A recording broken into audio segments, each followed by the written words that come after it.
श्री राधे श्री राधे श्री राधे श्री राधे। हाँ, आप पूछो।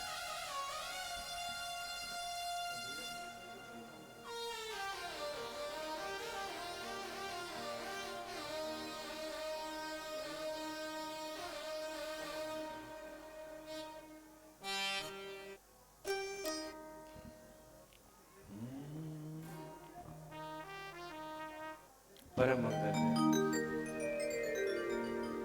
परात प्रकलेश्वर अकारण कर्णावर्णाले भक्त वांक्ष कल्पतरु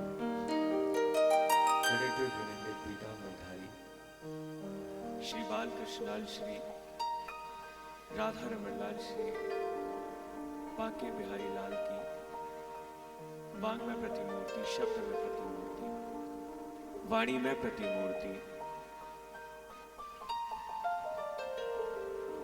श्रीमद् भागवत का आप सभी इस परम पावन दिव्य स्थान में विराजमान होकर के श्रवण पान कर रहे हैं।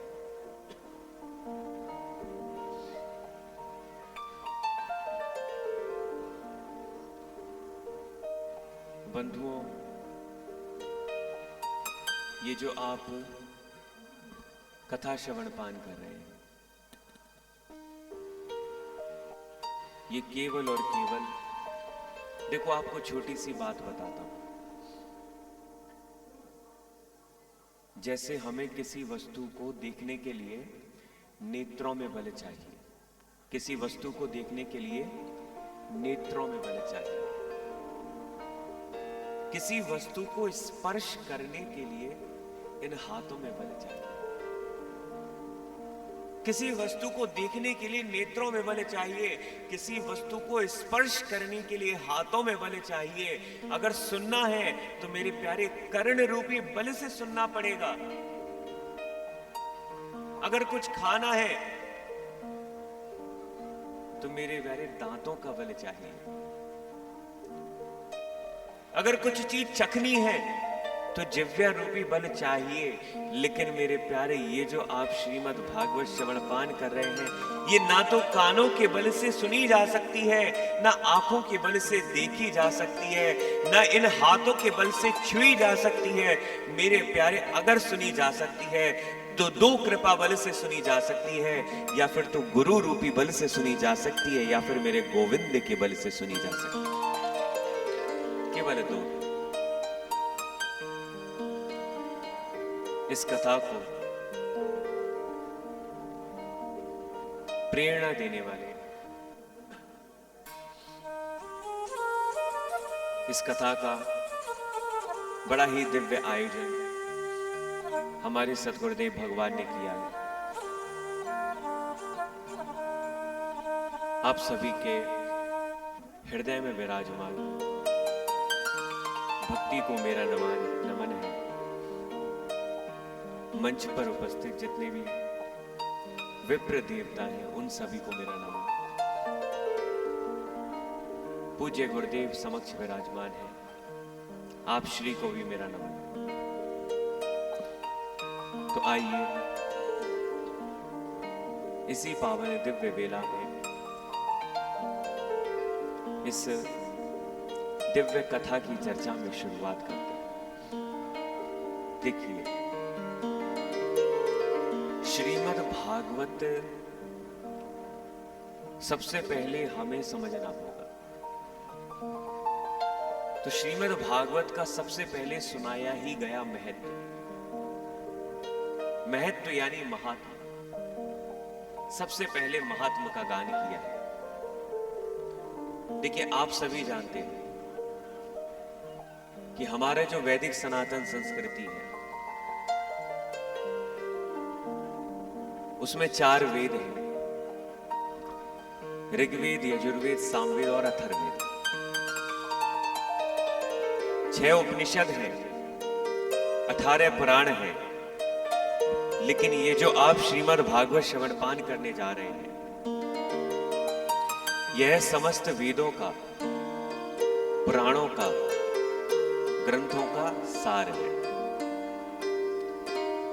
अगर एक बार आपने श्रीमद् भागवत श्रवण पान कर लिया तो मेरे प्यारे ये समझना चाहिए कि आपने समस्त ग्रंथों का पान कर लिया।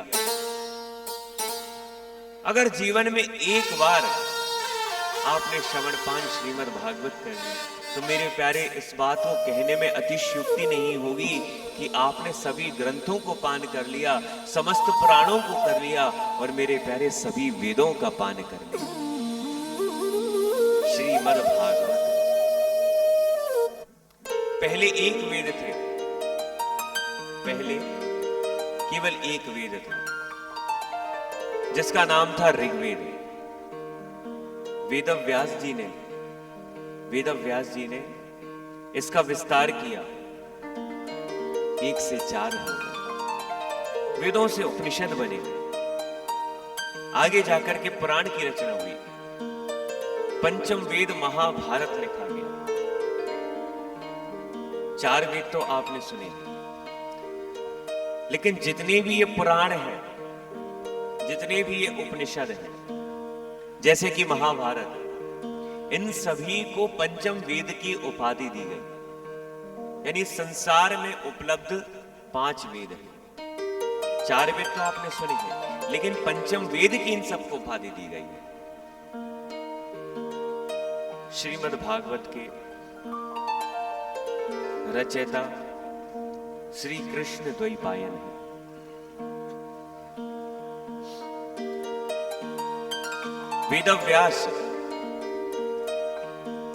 वेदव्यास यानी जिन्होंने वेदों का विस्तार किया है, श्री कृष्ण इनका नाम है। द्वैपायन यानी द्वीप पर इन्होंने जन्म लिया है, द्वीप पर इनका जन्म हुआ है। लेकिन इतनी सब रचना के बाद भी इनके मन में चिंता थी, मन में चिंता हो गई कि मैंने इतने सारे पुराण लिखे, मैंने इतने बढ़िया बढ़िया ग्रंथ लिखे, लेकिन मेरे मन को शांति नहीं मिल रही। विचार करने लगे कि आखिर मैं क्या करूं। विचार करते करते ये बैठे हुए थे, लेकिन इतनी ही देर में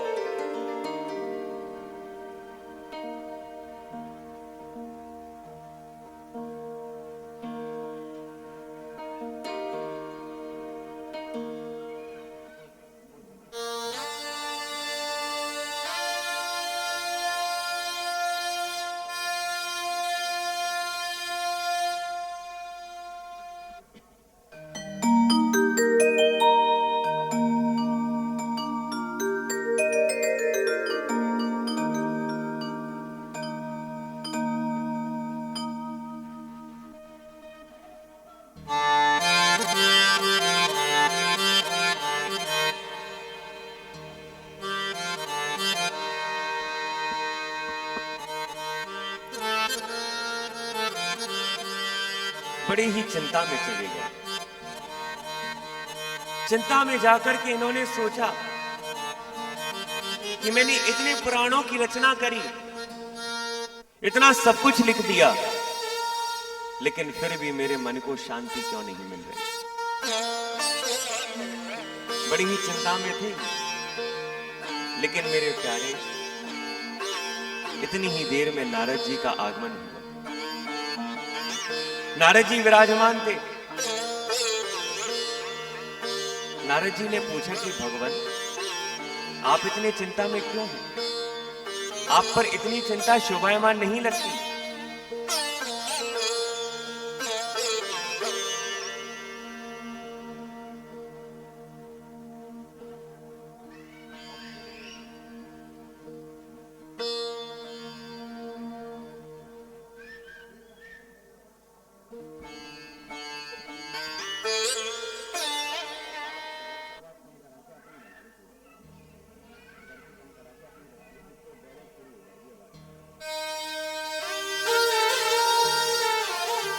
नारद जी ने कहा कि देखिए, आपके मन में चिंता केवल इसीलिए है क्योंकि आपने जितनी भी पुराणों की रचना की है, जितने भी ग्रंथों की रचना की, उसमें आपने कृष्ण का यश नहीं गाया। व्यास जी ने कहा कि आप कैसी बात कर रहे हैं? आप कहते हैं कि मैंने कृष्ण का यश नहीं गाया, बल्कि मैंने तो हर पंक्ति में, हर श्लोक में,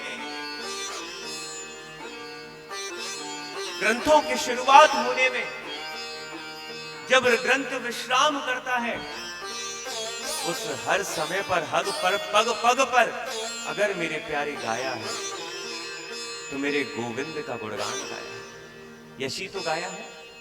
और आप कहते हैं कि मैंने कृष्ण का यश नहीं गाया। देखिए, यश भी दो प्रकार का होता है। एक तो प्रधान रूप से और एक आनुषंगिक रूप से। आपने यश तो गाया है, लेकिन आपने प्रधान रूप से यश नहीं गाया है। प्रधान रूप से कैसा होता है? जैसे आप सभी जानते हैं कि घर में जब शादी होती है, तो घर में शादी होती है तो जब संगीत होता है तो उसमें गीत गाए जाते हैं, लेकिन उन संगीत की वेला में प्रधान रूप से दूल्हे का गुणगान नहीं गाया जाता है। कैसे?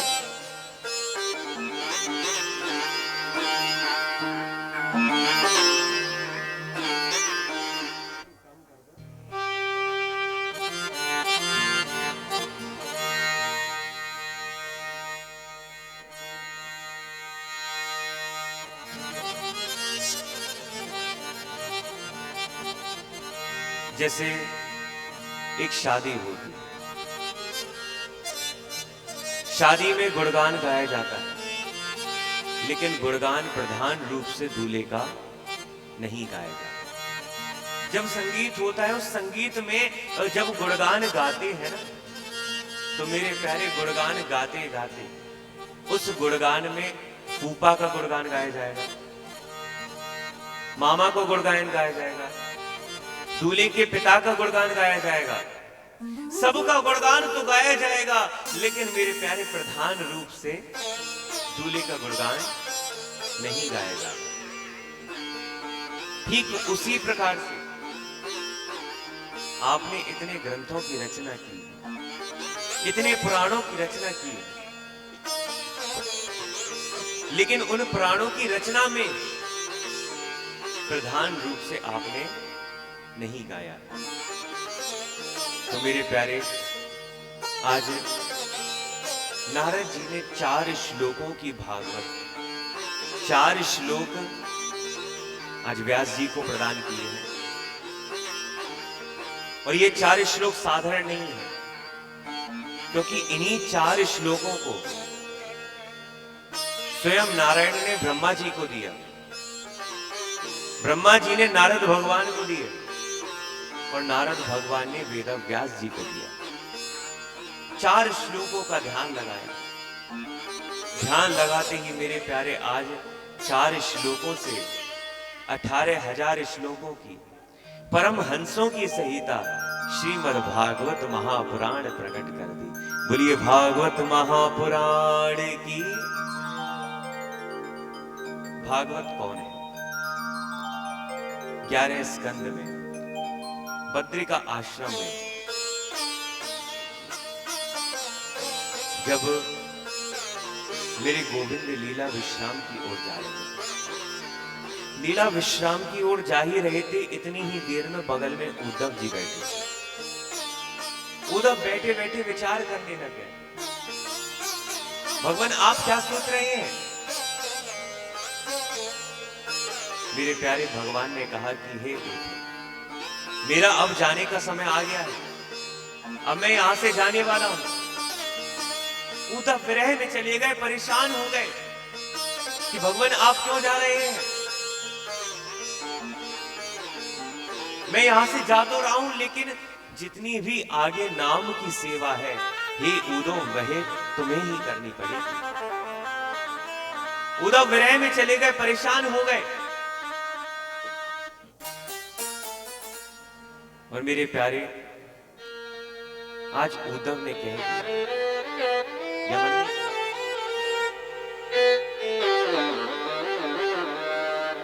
उद्धव ने कह दिया कि भगवान अगर आप जाएंगे तो मैं इस स्थान पे नहीं रहूंगा,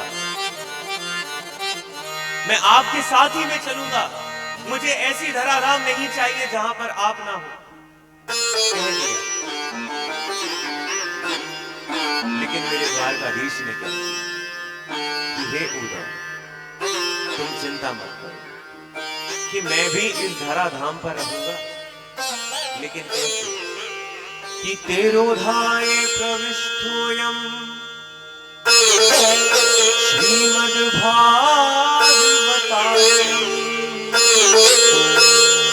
तेनेयं भागमयी मूर्ति प्रत्यक्षावर्तते हरि। और देखते ही देखते मेरे प्यारे भगवान विराजमान थे, और इतनी ही देर में भगवान अपनी लीला विश्राम करके जाने ही वाले थे। इतनी ही देर में उनमें से एक तेज निकला और श्रीमद् भागवत महापुराण में समाहित हो गया। बोलिए द्वारकाधीश भगवान की। आज श्रीमद् भागवत का महत्व बताया गया है। अब देखिए,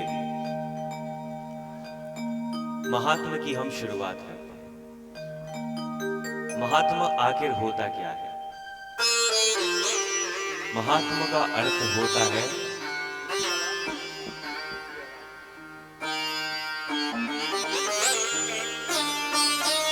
महात्मा का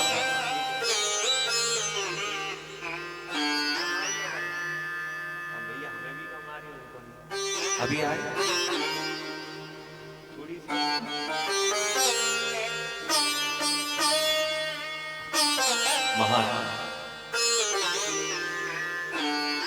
महात्मा का अर्थ होता है महत्व। देखिए मैं आपको एक बात बताऊं, इस पंडाल में अगर मैं आपके साथ हूं, किसी देश का प्रधानमंत्री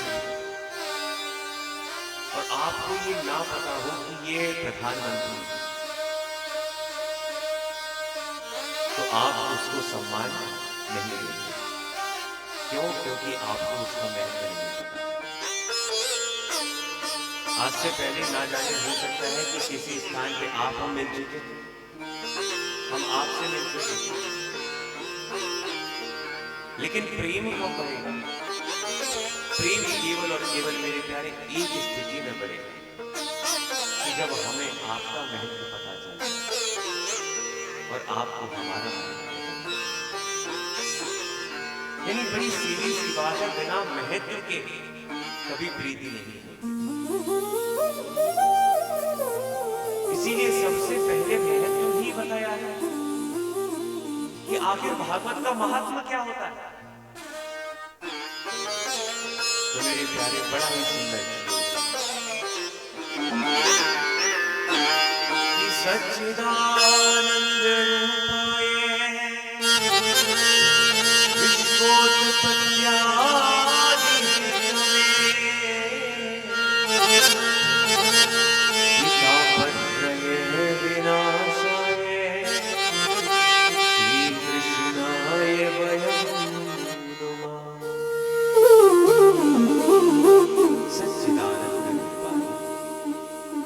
यानी मेरे प्यारे इस बात को और साधारण तरह से बताओ तो मेरे प्यारे केवल इतनी सी बात है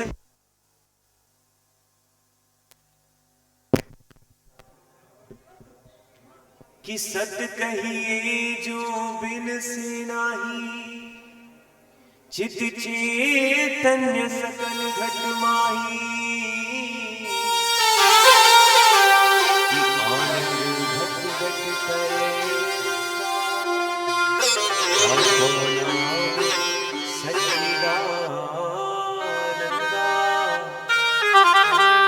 मेरे प्यारे सत कहिए जो बिन से नाही, चित चैतन्य सकल घट माही।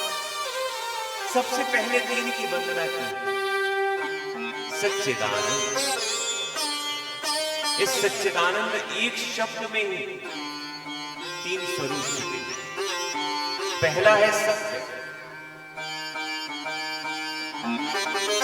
यानी सबसे पहले सत्य की वंदना की। और सत्य का स्वरूप क्या है? अच्छा एक बात है, आज आप यहां पर विराजमान हैं, आप सभी से पूछ रहा हूं, आज आप इस स्थान पर विराजमान हैं। आज से 100 साल पहले जो व्यक्ति कहते थे कि ये मेरा घोड़ा, ये मेरा मकान, ये मेरी जमीन, ये फलाना ढिमका, क्या आज वो यहां पर उपस्थित है? और जो आज कहते हैं कि ये मेरी जमीन है, ये मेरा बंगला है, ये मेरा फलाना ढिमकाना है, क्या वो 100 साल बाद रहेंगे? जो कुछ समय के लिए आए और कुछ समय के बाद चला जाए, वह कभी सत्य हो सकता है। लेकिन कि सच्चिदानंद,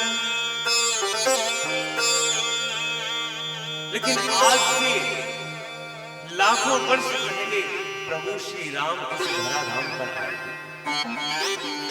आज से कुल 5000 कुछ वर्ष हो गए और हमारे द्वारकाधीश थे। आज से ना जाने कितने हजार सालों पहले ये भागवत लिखी गई थी जिसका आप अभी पान कर रहे हैं। लेकिन जो आनंद प्रभु श्री राम की उस समय में आता था वो आज भी आ रहा है। जो आनंद मेरे गोविंद का नाम लेने का आनंद हजारों वर्ष पहले आता, उससे अत्याधिक आनंद हमें आ जाता है। यानी जब जिस नाम में, जिस व्यक्ति में नवीन नवीन स्वरूप की अनुभूति होने लग जाए, वही सत्य, केवल मेरे प्यारे वही सत्य। और श्लोक में है कि सच्चिदानंद, सत्य, चित्त और आनंद।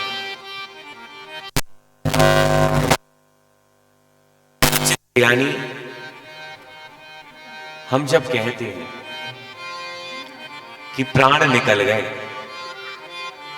प्राण निकल गए, छुआछूत हो जाना, ये क्या है?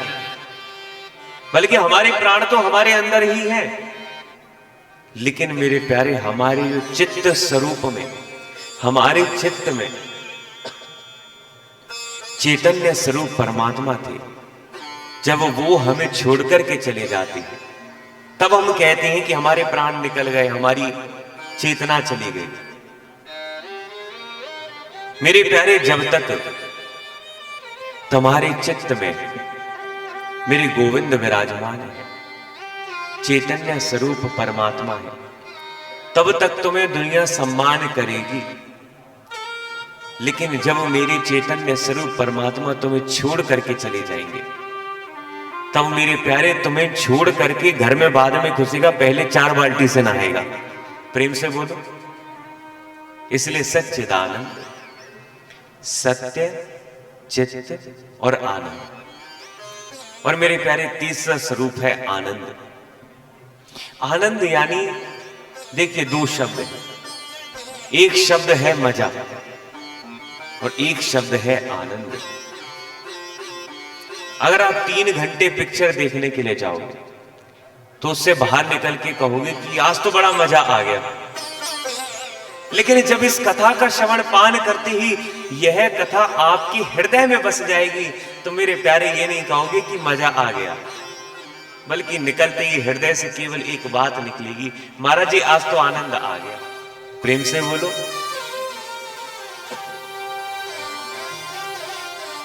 कि सच्चिदानंद रूपाय विश्वोत्पत्त्यादि हेतवे। सच्चिदानंद रूपाय विश्वोत्पत्त्यादि हेतवे। 3 प्रकार से। और मेरे सच्चिदानंद भगवान कौन है? जो कि इस विश्व की उत्पत्ति करते हैं, जो कि इस संसार की स्थिति करते हैं और जो इस संसार का विनाश कर देते हैं। विश्वोत्पत्त्यादि हेतवे कि तापत्रय विनाशाय, वो जो तीनों प्रकार के तापों का नाश कर देते हैं, ऐसे श्री कृष्णाय वयम नमः, ऐसे गोविंद को हम प्रणाम करते हैं। अब इस श्लोक में केवल श्री कृष्णाय वयम नमः का अर्थ ये नहीं कि ऐसे स्वरूप के परमात्मा को हम नमन कर रहे हैं, कृष्ण को नमन कर रहे हैं, बल्कि कि सच्चिदानंद सत्य स्वरूप श्री कृष्णाय वयम नमः, चिद स्वरूप श्री कृष्णाय वयम नमः, आनंद स्वरूप श्री कृष्णाय वयम नमः। यानी सभी स्वरूपों को हम केवल कृष्ण में मान करके हे गोविंद आपको नमन कर रहे हैं। तापत्रय विनाशाय, जो तीन प्रकार के तापों का नाश कर देते हैं। और तीन प्रकार के ताप कैसे होते हैं कि दैहिक दैविक भौतिक तापा, दैहिक दैविक भौतिक तापा, दैहिक दैविक भौतिक तापा,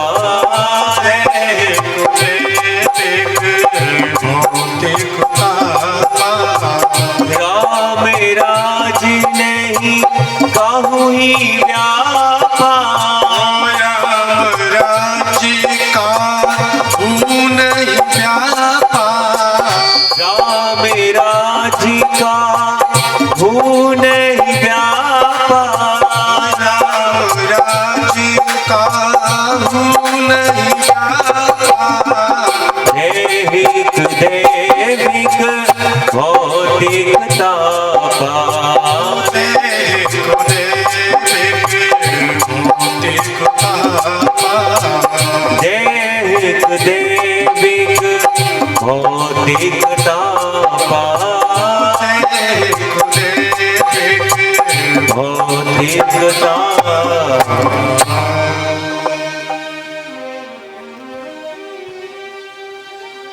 दैहिक दैविक भौतिक तापा,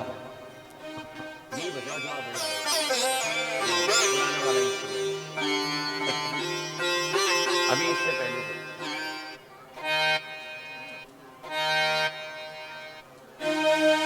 कम आवाज में बस, और धीरे धीरे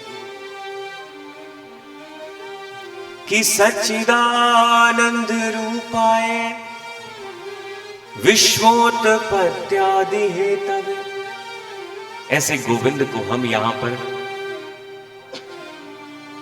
नमन करते हैं। बंधुओं, लेकिन मैं आपको एक बात बताऊं, तीन प्रकार के जो ताप होते हैं वो कौन कौन से होते हैं?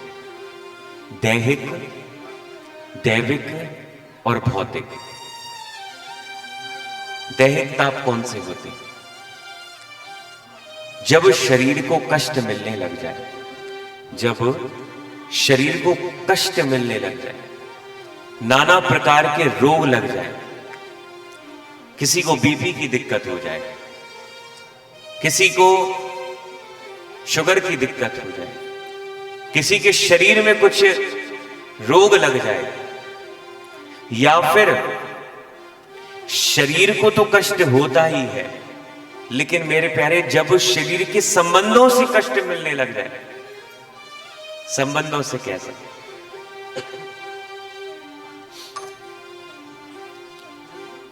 वैसे तो शरीर से बड़ा हष्टपुष्ट है, कोई रोग नहीं है, लेकिन कथा में आकर के कहता है कि महाराज जी वैसे तो कोई दिक्कत नहीं है, लेकिन क्या बताएं ये जो बड़ी वाली बहू है ना, ये बिल्कुल नहीं मानती है।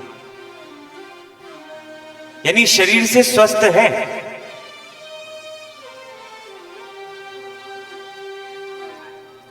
लेकिन शरीर के संबंधों से कष्ट है। यानी दोनों प्रकार से अगर जीवन में कष्ट आने लग गए तो उसको हम दैहिक ताप कहते हैं। भौतिक ताप, भौतिक ताप का केवल इतना सा अर्थ है कि अगर मेरे पास ये होता तो मैं खुश रहता। यानी मन की जो इच्छाएं हैं, कामनाएं हैं, जब वह इच्छा प्रबल हो जाती हैं तो हम उसको भौतिक ताप कहते हैं। और तीसरा है दैहिक ताप, दैविक ताप। जब देवताओं के द्वारा कष्ट मिलने लग जाए, शनि का 7.5 आ जाए दशा, शनि की दृष्टि आ जाए, सूर्य खराब हो जाए, तो उसको हम कहते हैं दैविक ताप। लेकिन मेरे प्यारे ये 3 प्रकार के ताप जो हैं वह भी नष्ट हो जाते हैं केवल और केवल मेरे प्यारे मनमोहन की शरण ग्रहण करते ही। ये 3 प्रकार के ताप चिल्ला चिल्ला करके आपके पास भी होंगे तो मेरे प्यारे आपके पास होकर के भी आपसे दूर चले जाते, केवल गोविंद का नाम गुणगान करते। शौनक आदि 88,000 ऋषि बैठे थे। निर्णय किया कि चलो कि हम आज 1000 वर्ष की तपस्या की ओर चलते। 1000 वर्ष की तपस्या करने के लिए ये आगे बढ़ने लग गए, पूरी पृथ्वी छान डाली, लेकिन कहीं पर भी इनको कल्याणकारी साधन, कल्याणकारी स्थान नहीं मिला। मन में विचार आया कि चलो अब ब्रह्मा जी के पास चलते हैं। ब्रह्मा जी ने इस सृष्टि को बनाया है, तो ब्रह्मा जी से ही पूछते हैं कि सबसे सुंदर स्थान कौन सा है। ब्रह्मा जी ने एक चक्र का निर्माण कर दिया, कहा कि ये चक्र जहां पर भी रुक जाए उस स्थान को पवित्रतम मान करके उधर तुम यज्ञ चालू कर देना। ये चक्र घूमता घूमता आ रहा था, घूमता घूमता आ रहा था। मेरे प्यारे आज इस चक्र की एक अरण्य में यानी जंगल में आकर के रुका, और जैसे ही नीचे आया तो चक्र की निमीर धरती से टकरा गई, धरती फोड़ करके नीचे चला गया। तो मेरे प्यारे अरण्य यानी जंगल में आया, चक्र की निमी टकराई, तो इस स्थान का नाम पड़ गया नैमिषारण्य। ये चक्र आज धरती को फोड़ करके जाने ही वाला था, लेकिन इतनी ही देर में शौनक आदि 88,000 ऋषियों ने स्तुति कर दी। तो मेरे प्यारे आप अगर कभी भी नैमिषारण्य में जाएंगे तो उसको चक्र तीर्थ भी कहा जाता है। उसका जो जल है वह सदैव चक्र की तरह घूमता रहता है और एक ही दिशा में घूमता है। इसको चक्र तीर्थ भी कहते हैं, नैमिषारण्य। जैसे भारत का, विश्व का प्रथम ज्योतिर्लिंग सोमनाथ में है, ठीक उसी प्रकार से मेरे प्यारे संपूर्ण विश्व भर का प्रथम तीर्थ मेरे प्यारे ये चक्र तीर्थ है। पूरे भारतवर्ष का नहीं बल्कि विश्व भर का सबसे प्रथम तीर्थ है ये नैमिषारण्य। नैमिषारण्य में आकर के तपस्या करने लगे, यज्ञ करने लग गए। बहुत समय बीत गया,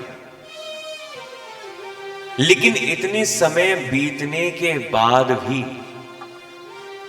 इनके मन को शांति नहीं मिल रही। लेकिन क्यों नहीं मिल रही?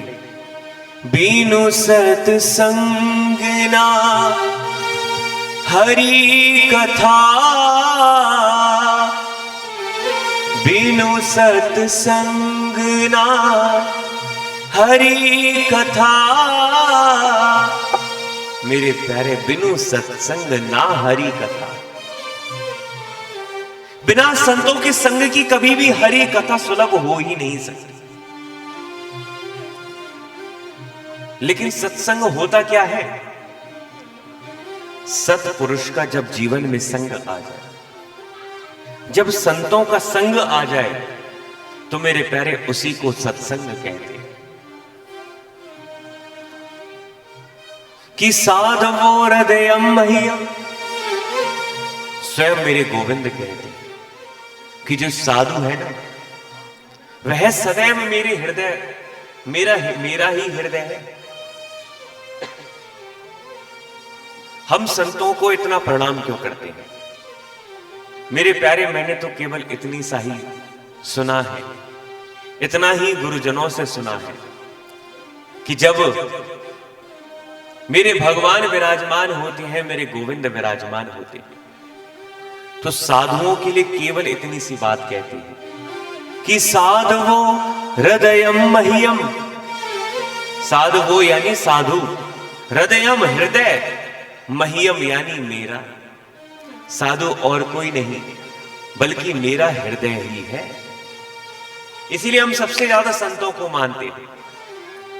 लेकिन मेरे प्यारे, बिनु सत्संग ना हरि कथा, भगवान मिल जाना ये बड़ी ही सुलभ बात है। भगवान का नाम आपके जीवन में आ जाए, ये बड़ी सुलभ बात है।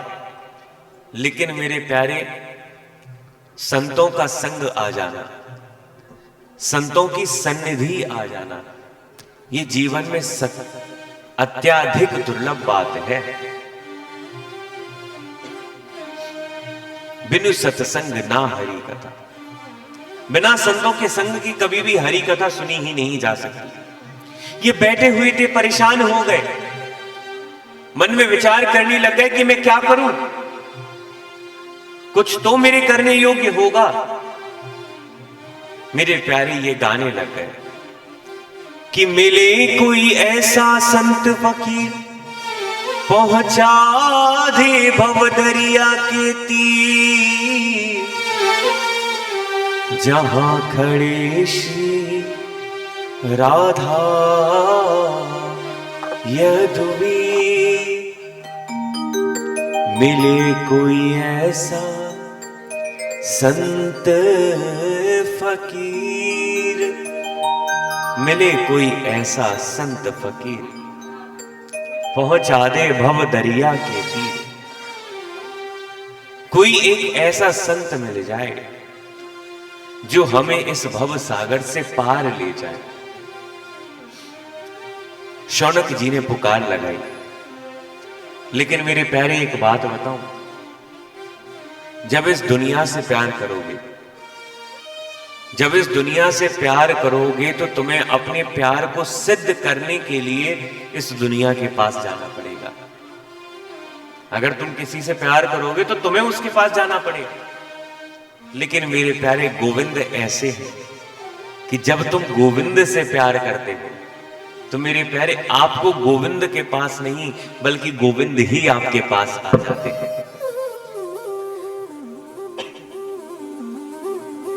जब संसारिक प्यास लगेगी तो आपको कुएं के पास में जाना पड़ेगा। लेकिन मेरे प्यारे, जब गोविंद की प्यास लगेगी तो मेरे प्यारे, गोविंद रूपी कुआं ही आपके पास आ जाएगा। अगर ऐसा ना हुआ हो तो बताइए। आप सभी जानते हैं, शौनक जी ने जब पुकार की तो सूत जी भगवान प्रकट हो गए। जब परीक्षित को 7 दिन में मरने का श्राप मिल गया, विचार करने लग गया कि मैं क्या करूं, क्या करूं, तो मेरे प्यारे सुखदेव जी को भेज दिया। और मेरे प्यारे, जब ध्रुव जी पुकार रहे थे तो मेरे प्यारे, भागवत में ऐसा नहीं लिखा कि गोविंद ध्रुव जी को दर्शन देने के लिए आए, बल्कि भागवत में तो मैंने मेरे प्यारे केवल इतनी सी बात लिखी है कि जब ध्रुव महाराज तपस्या करते हैं तो मेरे प्यारे नारायण भगवान आज ध्रुव को दर्शन देने नहीं बल्कि स्वयं ध्रुव के दर्शन करने के लिए आते। स्वयं ध्रुव के दर्शन के लिए नारायण भगवान प्रकट हो जाते। और अगर ऐसा ना होता तो प्रहलाद के पास नरसिंह भगवान नहीं आते। आज भागवत जी का महत्व बताया गया है। आगे कथा आई कि भागवत इतनी सर्वश्रेष्ठ क्यों है। तो मेरे प्यारे,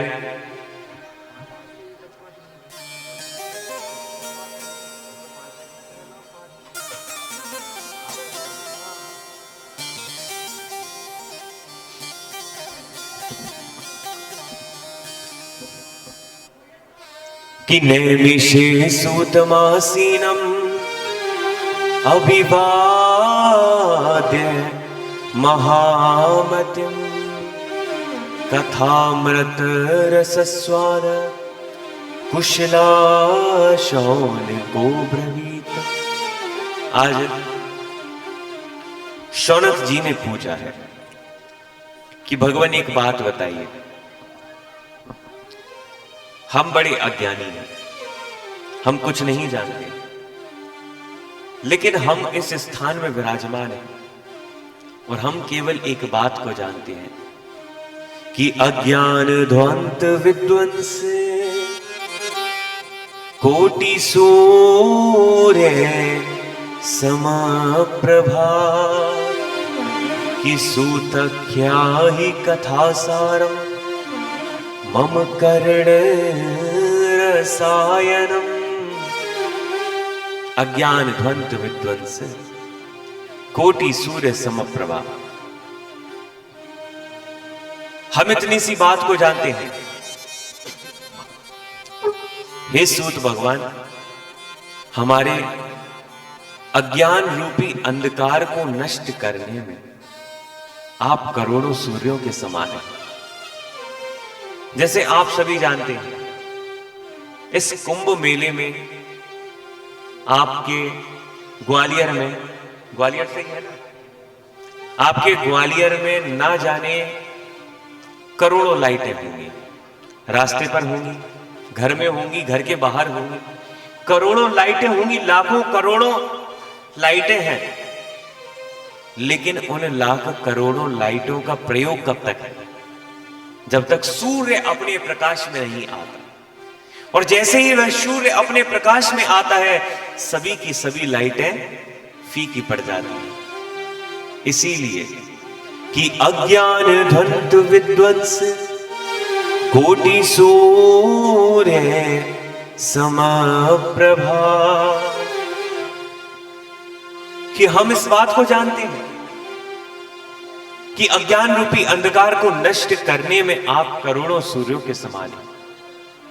आप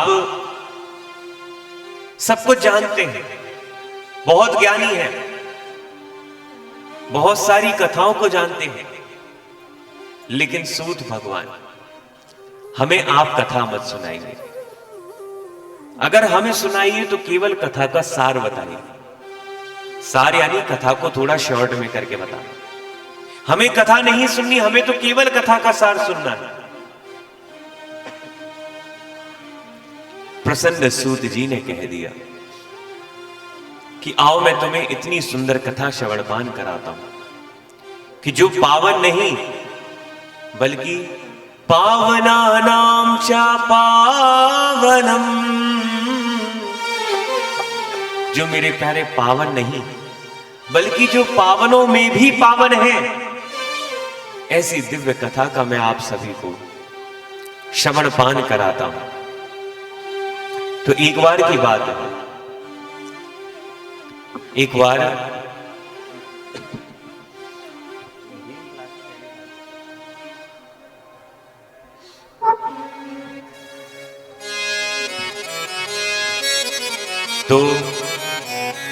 की बात है,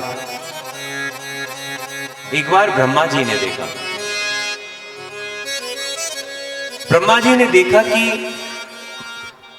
शुकदेव जी, देवताओं ने देखा कि शुकदेव जी, यह जो श्रीमद् भागवत है, यही श्रीमद् भागवत का जो पान परीक्षित को करा रहे थे।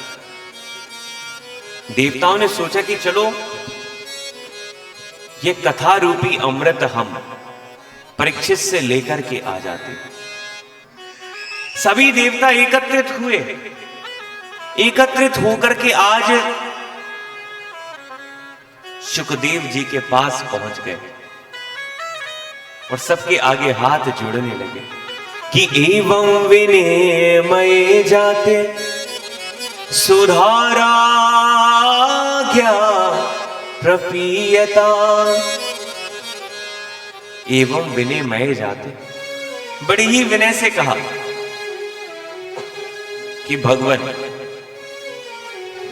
आप तो सब जानते हैं, आप एक काम कीजिए ना, आप परीक्षित को यह जो श्रीमद् भागवत श्रवण पान करा रहे हैं, हम स्वर्ग से यह कलश का अमृत लेकर के आए हैं, अमृत का कलश लेकर के आए हैं। आप इस अमृत के कलश को अपने पास रख लीजिए। इस अमृत के कलश को लेकर के परीक्षित को पिला दीजिए, वह अजर अमर हो जाएगा। और यह जो कथा रूपी जो अमृत है, इसको आप हमें पान करा दीजिए। हम इसको पान कर लेंगे। परीक्षित तो वैसे भी 7 दिन में मरने वाला है, आप इसको ले लीजिए ना, आप इसको परीक्षित को पान करा दीजिए, वो अजर अमर हो जाएगा। हमारे पास कथा रूपी अमृत नहीं है, आप हमें कथा सुना दीजिए। मेरे प्यारे, आज सुखदेव जी ने कह दिया कि कोई सुधा कोई कथा लोके, कोई काचा कोई मणि महान, ब्रह्म रातो विचार्यैवं तदा देवाज हास। कोई सुधा कोई कथा लोके, कहां यह सुधा अमृत और कहां यह कथा अमृत। आप तो इस प्रकार बात कर रहे हैं जैसे आप एक कांच के टुकड़े को देकर के बदले में हमसे करोड़ों रुपयों की मणि ले जाने वाले। जैसे आप सभी जानते हैं, कांच के टुकड़े में और मणि में बहुत भेद होता है। मेरे प्यारे, ठीक उसी प्रकार से यह जो आप स्वर्ग से जो अमृत लाए हैं और यह जो कथा अमृत है, इसमें जमीन आसमान का भेद है। ये अमृत आपको अजर अमर तो कर सकता है, लेकिन एक बार यह कथा अमृत आपके जीवन में आ गई तो मेरे प्यारे, यह अमृत अजर अमर तो करेगा ही, लेकिन मेरे प्यारे साथ ही साथ में मेरे गोविंद की भक्ति आपके हृदय में विराजमान करके ही छोड़ेगा। प्रेम से बोलो, ना ददौ सा कथामृतम। यह कथा दिव्य क्यों है?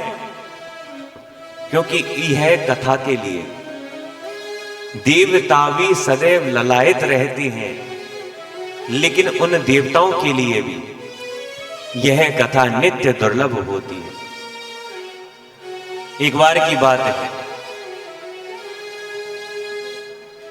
एक बार बद्रीनाथ में सनक सनंदन सनातन सनत कुमार टहल रहे थे। टहलते टहलते एकदम से देखा कि यहां पर नारद जी विराजमान। देखा कि नारद जी के मन में बड़ी पीड़ा है। हे नारद भगवान, क्या बात हो गई? इतनी आप चिंता में क्यों हैं? कुछ तो बात बताइए। तो मेरे प्यारे, आज नारद भगवान ने कह दिया। आज इन्होंने जब इनका स्वरूप देखा तो पूछ डाला कि कथम ब्रह्मन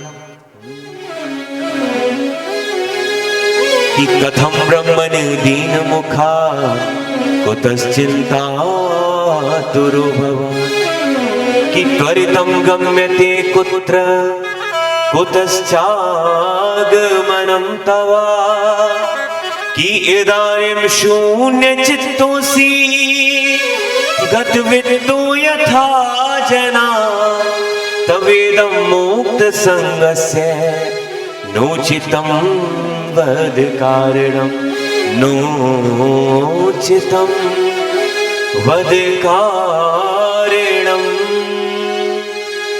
कथम ब्रह्मन दीन मुखा, कि हे ब्रह्मन, आपके मुखमंडल पर इतनी चिंता क्यों है? कुतश्चिंता तुरो भवान, क्या बात हो गई है? आपके मुखमंडल कर तो देखकर ऐसा लग रहा है जैसे किसी लोभी व्यक्ति का किसी ने धन छीन लिया हो। नारद जी ने कह दिया कि भगवान मैं आपको क्या बताऊं, मैं संपूर्ण संसार में घूमा, हर जगह मैंने कल्याणकारी साधन देखे, लेकिन आपको मैं अपनी व्यथा बताऊं कि अहम तो पृथ्वीम यातो ज्ञात्वा सर्वोत्तमामिति पुष्करम च प्रयागम च काशीम गोदावरीम तथा। मैंने हर स्थान पे गया, अहम तो पृथ्वीम यातो, मैं पृथ्वी पर गया, सर्वोत्तमामिति सब जगह घूम लिया, पुष्कर गया, प्रयाग गया, काशी गोदावरी हर स्थान पर गया कि हरि क्षेत्रम कुरुक्षेत्रम श्रीरंगम सेतु बंधनम।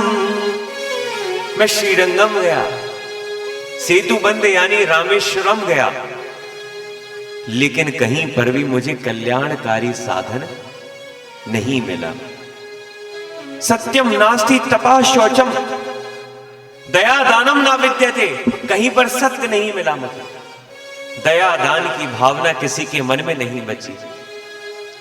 इस संसार में जो भी व्यक्ति है वह केवल कर केवल उदरम भरिणो जीवा वरा का कूट भाषिणा, उदरम भरिणो जीवा वरा का कूट भाषिणा, कि संसार में जितने भी व्यक्ति हैं वह केवल अपना पेट भरने के लिए काम कर रहे हैं।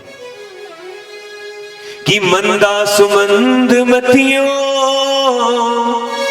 मंद भाग, मेरे प्यारे पूरा भाग्य ही मंद हो गया है, बुद्धि भी मंद है, मन भी मंद है। हर स्थान पे गया, मैंने देखा कि साधु संत तप करने में नहीं है, सब इधर उधर की चर्चा में लगे पड़े हैं। मैंने सोचा कि चलो एक काम करते हैं, गृहस्थी में जाकर के देखते, कम से कम गृहस्थी में तो शुद्धता होगी। लेकिन मैं जैसे ही गृहस्थी में गया तो मैंने तो उधर और ज्यादा आश्चर्य देखा। क्या देखा कि तरुणी प्रभुता के शाल को बोधिदायका, तरुणी प्रभुता गेहे। ये जितने भी घर हैं, मैंने जब गृहस्थी में जाकर देखा तो और ज्यादा आश्चर्य मिला कि जितने भी घर हैं उनमें आजकल इन हमारे बुड्ढे बुड्ढियों को तो कोई पूछता नहीं है, और चलती किसकी हो गई है, तरुणी प्रभुता गेहे, यानी जवान स्त्री की चलती हो जाएगी कि तरुणी प्रभुता गेहे शाल को बोधिदायका। यानी कोई भी इस संसार में काम करते हैं तो अपने बड़ों से पूछने की जगह साले से पूछेंगे, यानी शाल को बुद्धिदायका, यानी घर को जो बुद्धि देने वाला है वो शाला बन जाएगा। और भैया हमारे ब्रज में तो एक बात कहे करें कि दीवाल बिगाड़े आरो और घरे बिगाड़े, प्रेम से बोलो, हम नहीं कह रहे, नहीं तो आप कल के दिन हमसे लड़ाई करने के लिए आ जाओ। अच्छा, ये पंक्ति हमने एक कथा में कह दी और भैया बहनी कथा करा रहे हैं। अब अगले दिन भैया लड़ने के लिए आ गए, महाराज जी आप हमारे बारे में ऐसा कह रहे हो, दीवार बिगाड़े आरो और घरे बिगाड़े। अब वो लड़ने मरने पे हमने कहा भैया हमने तो नहीं कहा, हमारे ब्रज में कहते हैं। जैसे तैसे वो कथा हुई। तो बंधुओं, लेकिन उससे भी ज्यादा अत्याधिक बड़ी कष्टदायिनी मैंने एक और स्थिति देखी कि कन्या विक्रयणो लोभा दंपति नाम च कलकन। कि हमने गृहस्थी में जाकर के देखा, कन्या विक्रयणो कन्या के आज संबंध नहीं बल्कि खरीदी बिक्री हो रही है। लोभा दंपति नाम चक्कल करो, दंपति में प्रेम तो है नहीं, केवल और केवल कलह कलेश बचे हुए। आगे ये घूमते घामते जा रहे थे, भक्ति महारानी से मुलाकात हुई। भक्ति महारानी ने कहा कि हे साधु कुछ क्षण के लिए रुक जाइए। भक्ति महारानी कहती है कि भो साधु क्षणम तिष्ठा मच्चिंतामपि नाशय दर्शनम तव लोकस्य सर्वथा गहरम परम। भो साधु क्षणम तिष्ठा मच्चिंतामपि नाशय, कि हे साधु बस कुछ क्षण के लिए आप रुक जाइए, क्योंकि आपके रुकने मात्र से ही इस संसार की जितनी भी पीड़ाएं हैं मेरे मन में वो सारी की सारी जाती जा रही है। दर्शनम तव लोकस्य, केवल आपके दर्शन मात्र से ही।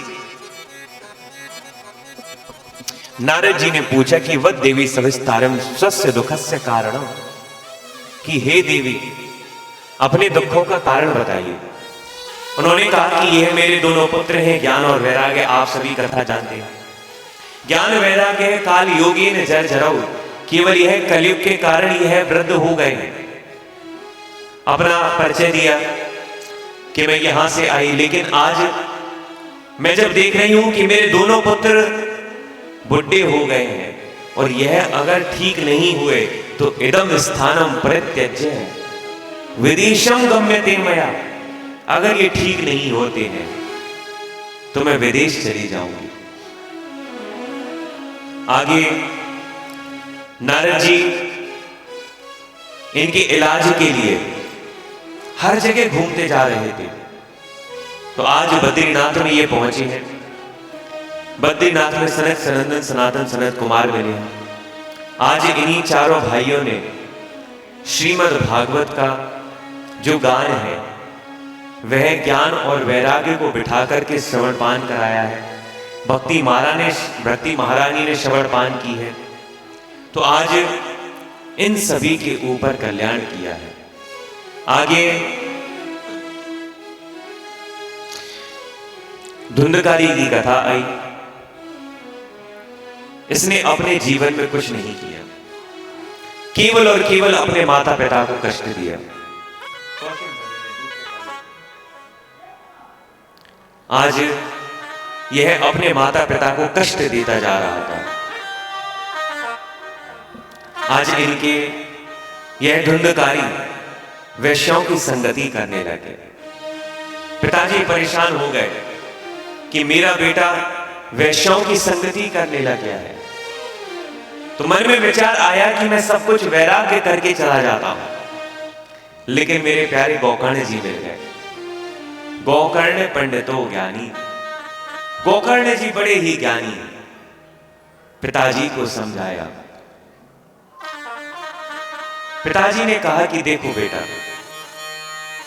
तुम मुझे समझा रहे हो, सारी बात ठीक है, लेकिन मैं तुमको एक बात बताता हूं। क्वै तिष्ठामि क्वै गच्छामि को मे दुःखं व्यपोहये। क्वै तिष्ठामि क्वै गच्छामि को मे दुःखं व्यपोहये। क्वै तिष्ठामि क्वै गच्छामि को मे दुःखं व्यपोहयेत्, कि मैं कहां बैठूं कहां जाऊं। मैं जिस स्थान पर जाता हूं मेरे बेटे की चर्चा चलने लग जाती है कि वह वैश्यों की संगति कर रहा है। कोई भी स्थान पर जाता है मेरा बेटा, कोई संत जाता है तो संत पूछता है कि बेटा एक बात बताओ कि रास्ता किस ओर जा रही है। सही राह मार्ग दिखाने की बजाय ये कांटों वाले मार्ग पर चला देता है।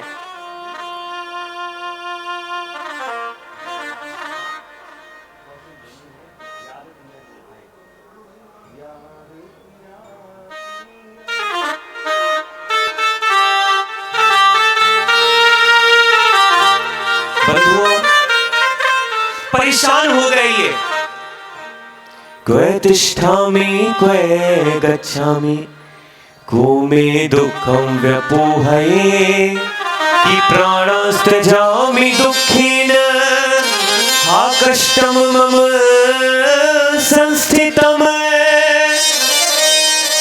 क्वे तिष्ठामि क्वे गच्छामि को मे दुःखं व्यपोहये कि मैं कहाँ जाऊं कहाँ बैठूं। हा कष्टम मम मैं अपने दुख को आखिर किसको बताऊं। मेरे प्यारे आज गोकर्ण जी ने समझाया कि देखिए कि नाचेन्द्रस्य सुखम किंचन सुखम चक्रवर्तिना। कि आपको क्या लगता है कि इस संसार में कोई राजा सुखी है? कि राजा कहे सुख महाराजा सुखी। राजा को लगता है महाराजा सुखी है। ठीक उसी प्रकार नाचेन्द्र से सुखम किंचन सुखम चक्रवर्तिना। ना इंद्र सुखी है ना राजा सुखी है।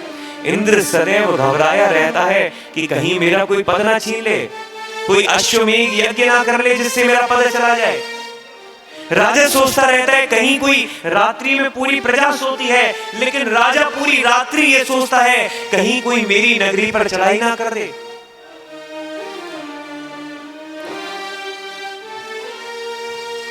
लेकिन मेरे प्यारे सुख मस्ती विरक्तस्य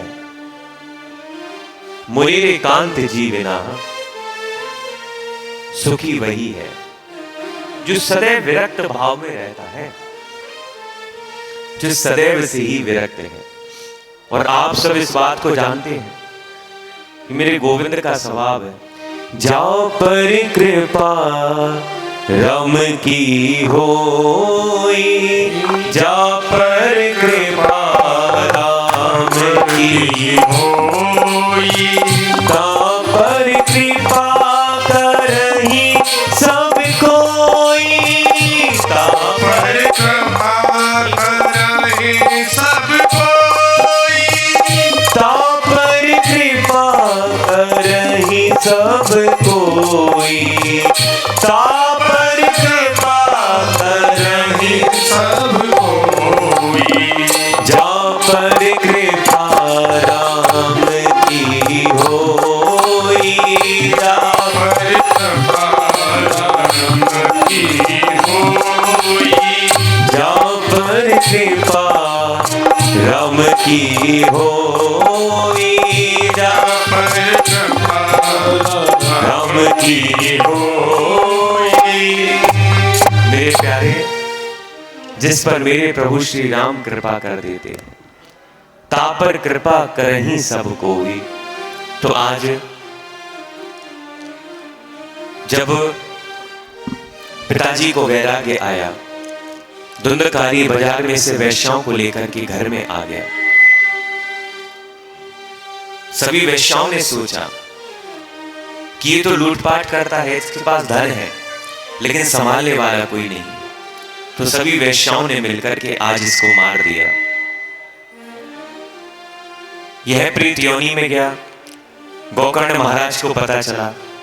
गोकर्ण महाराज ने इसको नित्य 7 दिन विराजमान होकर के यही श्रीमद् भागवत का पान कराया। और मेरे प्यारे, देखते ही देखते आज यह धुंधकारी प्रेत योनि का त्याग करके आज मेरे गोविंद के परम धाम की ओर गए हैं। बोलिए भागवत महापुराण की। आज प्रेत पीड़ा विनाशिनी, ये भागवत क्या है? प्रेत पीड़ा विनाशिनी, जो सदैव प्रेत की पीड़ा विनाशिनी। इस जीवन में अगर आप सुन लेते हैं तो आपका कल्याण होता ही है। लेकिन अगर आप प्रेत बनकर भी इस श्रीमद् भागवत का श्रवण पान करते हैं तो भी मेरे प्यारे, यह श्रीमद् भागवत आपका कल्याण करके ही छोड़ती है। बोलिए भागवत महापुराण की। ऐसे श्रीमद् भागवत ने धुंधकारी जो कि प्रेत बन गया था उसका कल्याण किया है। और चूंकि आज समय की मर्यादा है, हमें बहुत देर से इशारा मिल रहा था, तो उसी मर्यादा को ध्यान में रखते हुए आप सभी ने आज शोभा यात्रा में बहुत ही सहयोग दिया, बहुत ही बढ़ चढ़ करके हिस्सा लिया। तो आपके पैरों का भी ख्याल रखना है हमें।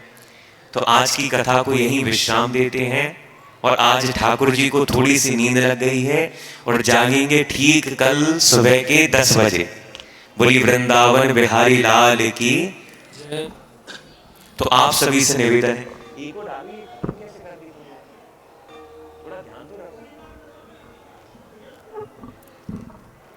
तो कल सुबह 10 बजे से 1 बजे तक आप इस दिव्य श्रीमद् भागवत का श्रवण पान करेंगे। और मेरा आप सभी से अनुग्रह है कि अपने अपने स्थान पर खड़े होंगे और श्रीमद् भागवत की आरती का लाभ उठाएंगे। तो सभी से निवेदन है कि जो जो यहाँ पर लेटे हैं, बैठे हैं, विराजमान हैं, विराजमान है, वह मंच के समीप आ जाए और श्रीमद् भागवत की आरती का लाभ उठाए। दूसरे काल से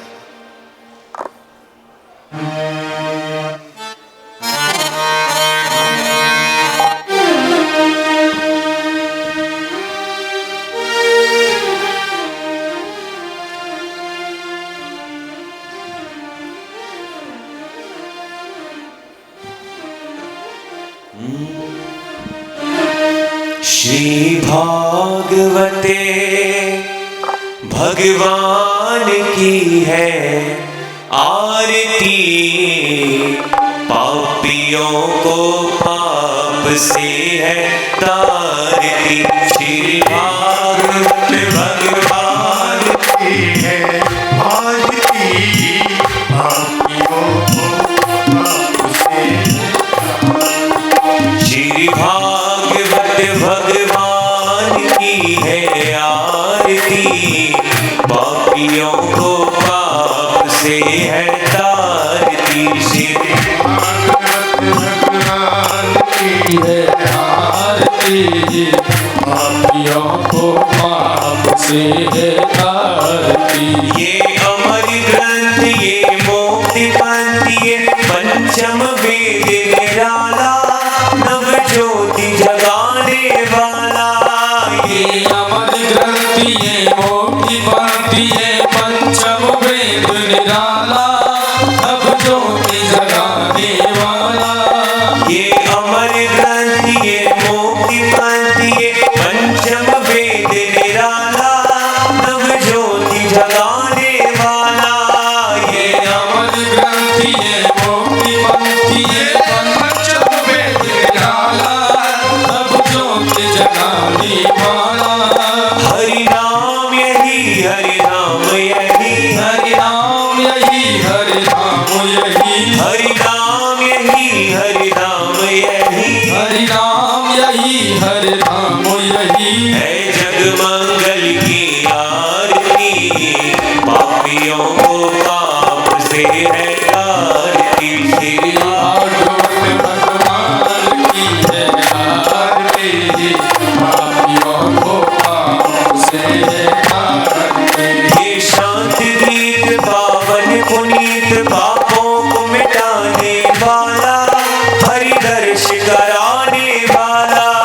ये शांति गीत पावन पुनीत, पापों को मिटाने वाला, हरि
श्याम यही, श्री राम यही घनश्याम यही, है प्रभु महिमा की आरती, पापियों को पाप से है तारती। श्री भागवत भगवान की है आरती, पापियों को पाप से है तारती। श्री भागवत भगवान की है आरती, पापियों को पाप से है तारती। श्री भागवत भगवान की है आरती, पापियों को पाप से है तारती।